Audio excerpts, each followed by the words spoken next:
en masse. There were various group of young people. There were this group for We Are, that group for We Are. But one of the groups, that seem to have come up quite prominently is the group that is now trending, the First Time Voters Association. They seem to have a special affinity with the president. They've been making lots of different pronouncements lately. We're going to be talking about some of those. Entertainers and bloggers that were also out there. I saw quite prominently Paul Flomo, the Liberian comedian, donning the ruling party paraphernalia and saying that he's going to support. But I also saw, as a matter of fact, one of Liberia's biggest MCs, that goes internationally to represent the country at different international events. I'm talking about Master Queen herself. All of these different bloggers have been coming here and there, expressing support for the president. We're also beginning to hear, in fact, that a group of social media influencers, is quite a large group, about 200 or some more people, going to be launching this coming on the 25th of this month. In other words, declaring also their support for the president. So there are various groups coming up. But one thing that runs in all of them is that they are all young people. And the president made a special appeal to young people during his speech. He singled them out. He said, this is our time. So we're going to be talking about that this morning on this show. We're also going to be talking about the fact that people did turn out in the different counties as well. Oh yeah, this was not just a Monrovia event. It was quite massive across the country. So those are the different things we're going to be talking about. Plus the fact that the president just came back from Cote d'Ivoire. He was in Cote d'Ivoire, specifically in Yamoussoukro, to go and attend the Houphouët Boigny Peace Prize, which was this year given to Angela Merkel. We're also going to be talking about the fact that NEC has ruled out electronic voting. There's been this misconception that just because we're doing biometric registration, so it's going to equate to electronic voting. That's absolutely not the same thing. So NEC has said we're not going to be doing electronic voting. We're also going to be talking about the fact that Liberia, through its Commissioner of Maritime, has made a case for Liberia to gain Category A seat on the IMO. Quite a lot of things to talk about this morning. Plus, in addition to the dialysis unit that we launched, dialysis can take care of kidney business, right? Initially, also be having the kind of problem also go overseas. We have that now at the JFK. But guess what? They are launching the cardiology unit.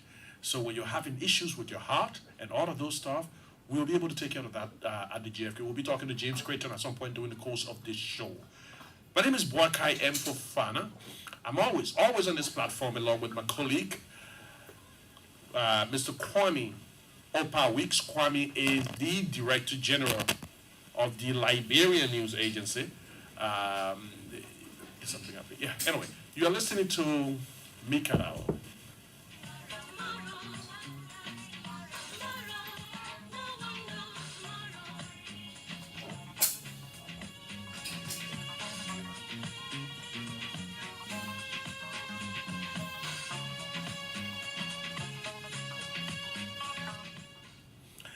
Welcome back to MICAT HOUE. Is it my mic? Yeah, one more. Then it's the other mic. Anyway, we're back. Technology wants to fail us this morning, but we are quite resilient. Liberia is resilient to many diseases, and until we're resilient to some of the defects of technology. But anyway, we're talking about the 1 million man march. Kwame, you saw the numbers, but let me begin with you. What's your first impression about what happened on Saturday? I mean, we saw it coming, actually, and good morning again, Workai. It's not surprising when we're still having this.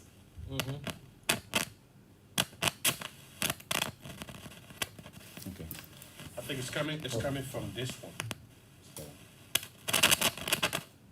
Yeah, we cool. Okay. So it is not the numbers. Yeah. Because we know when George Weah comes out, or when he decides to come out, he comes out, with like the Pied Piper in a positive way, and you see millions will start to. I like the Americanized kind of description, like the Pied Piper. Right, but he is the Pied Piper for like Obama. You know, this is an era that whether you like it or not, I know our friends on the other side tried to put a different spin to it. You know, trying to pick here and there when the stadium was trying to get jam packed. They had those pre-footages, and that's what they were peddling after. But you know, it is the fanaticism, you know, of the people you see there dying, diehards, what we call them. In Iraq, we refer to the as the Fedayins. They were there, and I spoke to this kid. Right, he said, "I have the recording here." He said, "Look, my dad, you know, my dad is from the Unity Party, and I'll play that recording so you listen to it." He said, "My dad is from Unity Party. We live in the same house and all of that. He puts food on the table, but I chose to support the president, and I make the case all the time in the morning. And to hear, you know, in a Liberian home, and the dad, according to this kid, didn't try to, you know, force the, you know, arm twist the kid to influence his opinion, in any way. He respected his opinion, and he said, look, but like you said, it is the people, the type, the genre, the different, you know, the demographics of people that to the point where even the EPS guys got carried away." You know, and by the way, I don't think the government encourages that. But I know, but like, that's what I was talking with a friend, and I said, was it like they just saw something that's happening, and everybody like, no, let's just go with the flow, and that's what Joshua makes you to do. You know, and there were a lot of conversations earlier before the day actually starts about whether or not, you know, they will pull the numbers, because one of the things you can give to the ruling CDC is the fact that you know, they have always pull out big numbers, whether it is during the 2017 elections or following the 2017 elections. There's been various rallies at the party headquarters and what have you. There was also a rally leading up to the 2020 senatorial race, but I think this trounced all of them. This was massive. Because I mean, you will see people walking from there were footages of people walking from across the bridge, you know, people coming from the Painesville, and there were tons of people in Cinco and what have you. One of the things that we should mark is that they were orderly. You know, it didn't take a lot of, you know, law enforcement officers to tell them what to do, but they just gathered on one side of the road, walking quite passionately. And we should also stress that this is the first time ever in Liberian history that we've seen simultaneous rallies in the different counties as well. Yeah, and it's important to know. Yeah, so that showed firstly the level of organization, but also the passion and enthusiasm that they have for the president. You know, I've seen some people trying to downplay it because, quite understandably, because if you're a member of the opposition, you see that kind of massive crowd coming up in support of an incumbent president, because there are various things that people can say about the liability of an incumbent president. You know, when you're in the opposition, you can make your case and say, this is not happening, that's not happening. But then when you're there, you know, so they can pin a lot of things on you. Say, oh, you know, you're responsible for this, you're responsible for that, and all of that stuff. And you're right. But in this case, things are happening. Yeah, exactly. So to see that in spite of all of the different narratives that they've been peddling, most of them fake, most of them false, you know, narratives and all of that, just political posturing and all of that different stuff. After the run of election, out of argument. A lot of them came and they were shocked that in spite of all of that, the years of lies, the 16 billion lies, the 25 million days, you know, the government corrupt, the people die in the streets and blah, blah, blah, all kinds of things. He can't go to this place. He can't go to that place. He can't do this and all of that. Yeah, all of that. People still came out in their numbers because the beginning. One of the things that's going to be happening now, it seems as if people are aware. They are able now. Initially, people used to think that Liberian people were not capable of discerning the lies from true. You know, that the general population will not be able to discern. But it seems as if they know that very well. That there are certain things in the media that outright political propaganda. Let me interrupt you so we listen to this kid. Okay. Yeah, let's listen to this kid. And we thought to bring you happenings in the Republic of Liberia, especially Monrovia. You see the kid right here, his name is Jay Lanning. And we just bumped into him, and we tried to talk to him first why he's so excited on Blue Day. Talk to us, little man. Yes, my fellow Libertarians, with my name James Nini, from the people like SKD Boulevard, Malta. Yes, I'm going to tell you guys just a few things about excellency that the judgment we have for what all he has done for the people like no one else. He is my president, and I decided to vote for him for 2023 and 2026 excellency. He has been doing a lot of things for me, not just for all of people, for me. As I happen to vote for him. And where you staying? And where I stay? Where you coming from? I came from Painville, SKD Boulevard. You walk all the way from there? I walk from all the way SKD Boulevard just to come and walk my president. Because all of people, not all of people president, but because he is my president. Why do you love this president? And when you say you wanted the mansion for your backdrop, why you really love this president? Yes, he has done so many things for the Labrador. Name one thing. Such as facing the invisible power, not just it, but go from LRA straight to rail, and they go from LRA to the airport. He has been facing the road. He is the only president that makes me happy. No one else. And anytime I see anything or not doing anything, I just like to see citizens passing, talking about excellency. Dr. George, man, we are the only president. Wait to the point where he comes with his dad. How old are you? I'm 17, going on my 18. And it's my first time coming forth for excellency. Dr. George, man, we are. This your first time, or you are a first time voter? Yes. Wow. Can anybody convince you to vote for a different candidate? No, because it's my choice. My father is not sufficient, but I choose to be a sufficient because he has done so many things for me. It's not just for me, but for your father from different party? Yeah, my father is. Which party your father? My father is a United Party man. He is Joseph Parker supporter, but for me, I have my own red, and my support is Caribbean CDC, which is. So your pa support Joseph Parker? Yeah. He tell you why he support the old man? He said, Joseph Parker is going to make the country better, and I always say, anytime he tell me I'm going to pay when you're doing that, father, Joseph Parker has served the country for 12 years. Have you done nothing? Even though he was the first president for the Republic of Labrador, but now he's going to do nothing for the Republic of Labrador because in Pastor George, man, he's the best person to serve the Republic of Labrador. You and your... You know, two things You that listen to kid this said. kid. You listen to this kid, Dwaka. What you make of... Two things he said. A couple of things. But two things, sort of stuck with me. First is the first thing we asked him to name, a couple of things that the president has done. One thing he named outrightly, very first, is Invincible Park. And he's a youth. Yeah, what that says is that it means quite a lot to him. Some of the times the guys wanted to downplay A and all of those stuff, but the president knew exactly what he was doing. You see how that park is packed on a regular basis. Yeah. Young people go there tonight. Even at night, you find young people out there just having fun. The last time we're listening to the first-time voters, one of the things they outlined, in addition to wire fee payment, free tuition, all of those stuff, was also the Invincible Park. They said it's made them not to go on beaches on Fridays, what they also have Super Friday and get drunk, engage in drugs and all of those stuff. They made them have an alternative means of let out, to play and all of those stuff. And a couple of them being built across the country. Another thing that young men say, which is quite profound, is the fact that my pa belongs to this party, but he can't tell me who to vote for. Wow. And this is what, a number of the people don't know, but that's going to be happening in the different households.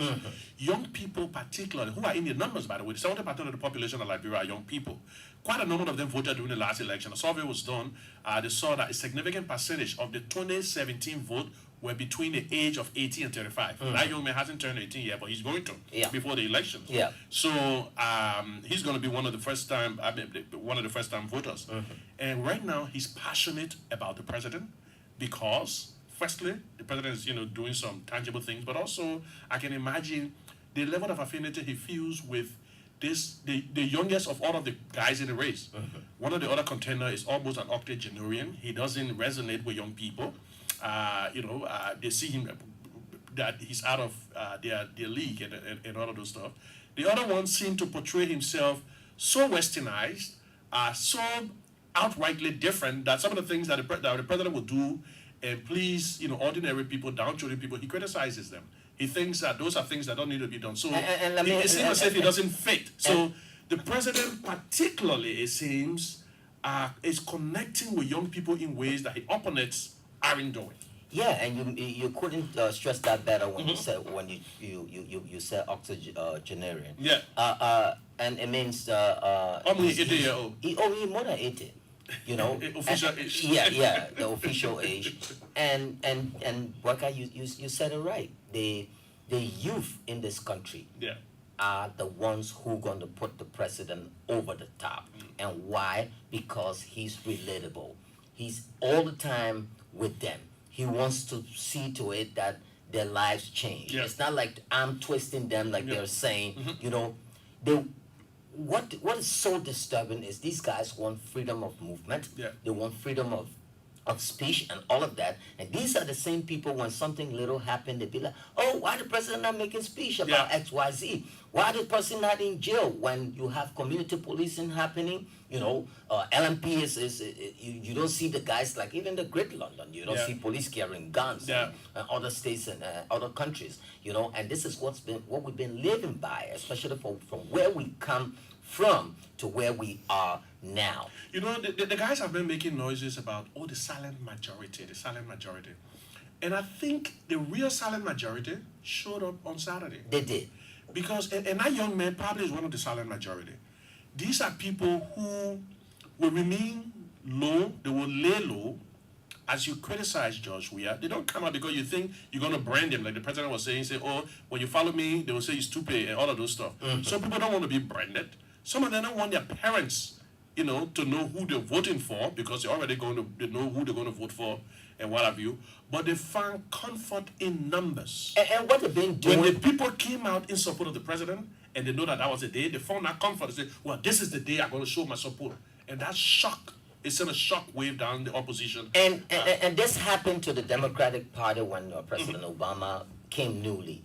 He almost messed up his presidency.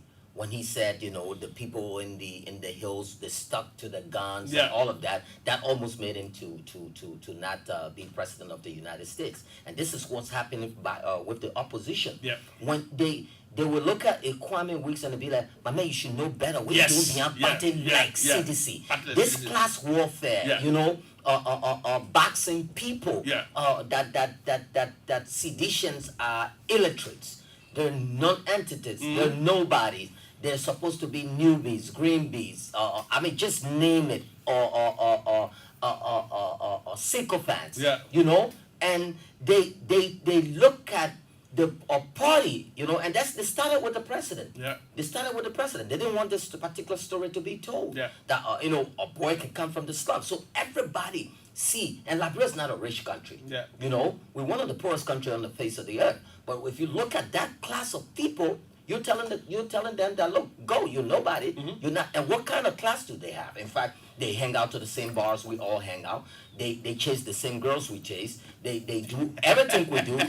And then because if your class is in your class, you still within Who's that. the girl you chase, Kwame? I'm just being honest. And it's a chicken come to roost case that they fallen. And to see, so did you see that I don't know, that display of ignorance that happened at the Capitol.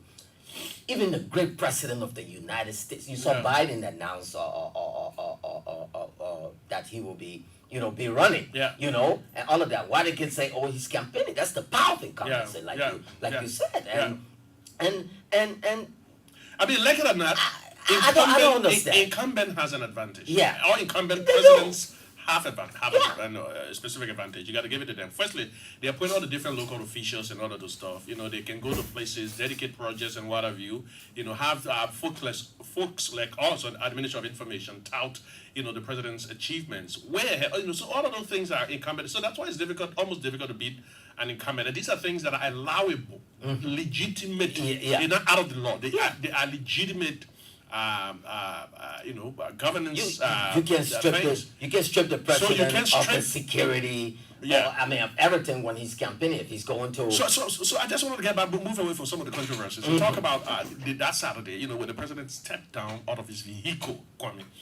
He stepped out of his vehicle at the City Hall, Monrovia City Hall. Everyone thought that he was going to drive into the program, but what he did was quite phenomenal. this is one of the few presidents, if not the only president, who normally would just go to the marketplaces unannounced.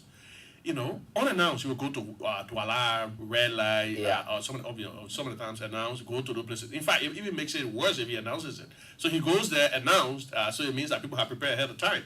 And that's where, like I normally would say, you find the raw emotions of the people. If they're unhappy about a particular thing, they reflect it, they will show it and all of those stuff. And the president will move among those regular people. And guess what? They will cheer him, because he speaks, he's a regular guy who came from the slum. And most of those people, look, like it or not, Liberia has a class problem because it's a class struggle. Now, that is quite different from tribalism. I'm not talking about the other narrative. I'm not going to get into that, so that's different. The class struggle everywhere. I mean, whether it is in Brazil, we're not talking about the blue-collar workers or whatever. Whether it's in the U.S., they talk about the class struggle, the inner-city folks, the rural dwellers. So different groups. There are different demographics. People that make up the demographics of the country. So it's legitimate something to talk about. So the president, in our case, belongs to a certain class of people, and that's the downtrodden. That's where he came from.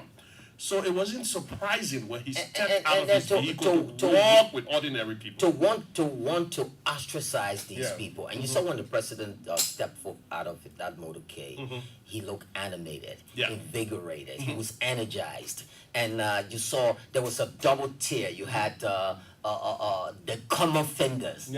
She was in the front out there with other folks, and she was jubilant. Then you had the second tier. That was the president, his wife, flanked by Chokonkwi and a few other folks. Then behind were other ministers and so forth. And to break in that cycle, as we were filming them, I mean, it was so surreal to the point where everybody was guiding the entire process. And when we got to Busa Quarter, Boyka, that's where I was waiting. I mean, I saw him come down the hill, that hill, and then the multitude.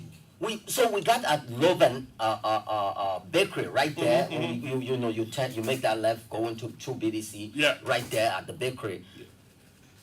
I look at because I'm claustrophobic, so I was like, no. Really? I can't make it in this group. I was almost like passing out. So I sneaked out and went straight to the bakery there and sat down in the midst of elderly women. Some of them in their 70s, like that. The other woman looked at me and said, "My son, don't go over there. We're going back. That was some laying. When vote time comes, we're going in there." But the people are too much. And we waited there for almost an hour before that particular line could clear out, and then they start to head the opposite direction. And this was happening simultaneously all across the country. We put up our drones. You see the drone shots. I mean, the people were coming from all walks of life, coming to see the Pied Piper. I was just surprised that he walked with the people. That there will be other people will be a little concerned about security and what have you. But I can imagine with George Weah, who George Weah is, who said, "No, I want to walk with the people," and then he started to walk with the people. He, the First Lady, and a couple of top officials of government went out there walking with the people without much considerations about security concerns and what have you. Obviously, there's going to be he's the president of the country, so he's going to have some security guys around him. But for most of the time, he was just hanging out with regular people and waving to them, and cheering them. That was quite extraordinary. And that is exactly why I think, and he looked like he blended quite well with the people, because, I mean, he was laughing, having fun, joking with them. Some of the times when you see some of these other candidates among people, when somebody trying too hard, another man is trying too hard, managed to get a picture taken of him, handing out something to keke drivers and other things. But you can just tell the disharmony, how it looked like it didn't look like this is something that he regularly does. That he goes in the booth, try to eat food and this. I mean, come on now. You've been with Coca-Cola all these years. We never saw you doing these things. You live in the West and whatever. So that all of a sudden now you start acting like you can eat up country and all of those different stuff. I mean, those are not things that you're used to. Right. You're not born eating cassava. You're not born eating cassava with coconut. We know you have ham and bacon. Your eggs were scrambled, sunny outside up.